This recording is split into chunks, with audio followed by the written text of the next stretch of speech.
তোমাদের আজকে একটা স্পোকেন ইংলিশের খুব সোজা এবং গুরুত্বপূর্ণ স্ট্রাকচার শেখাবো। কোনো কিছু যদি সাধারণ চাও সেখানে স্ট্রাকচার কোনটা হবে।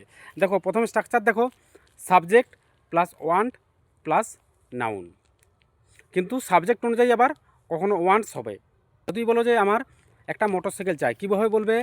I want a motorcycle. যদি বলো আমার কিছু খাবার চাই, তখন কীভাবে বলবে? I want something food. কিন্তু যদি বলো রামের কিছু খাবার চাই, তখন কীভাবে বলবে? Ram wants something food. আর একটা স্ট্রাকচার দেখো, যদি তুমি বলো যে আমি একটা মোটরসাইকেল কিনতে চাই, তখন কোন স্ট্রাকচার ব্যবহার করবে? যে subject plus want to plus verb. যদি বলো আমি একটা মোটরসাইকেল কিনতে চাই, কীভাবে বলবে? I want to buy a motorcycle. যদি বলো যে আমি ইংরেজি শিখতে চাই, কীভাবে বলবে? I want to learn English. যদি বলো যে আমি ইংরেজিতে কথা বলতে চাই, তখন কীভাবে বলবে? যে I want to speak in English. যদি বলো যে রাম ফুটবল খেলতে চায়, কীভাবে বলবে? Ram wants to play football.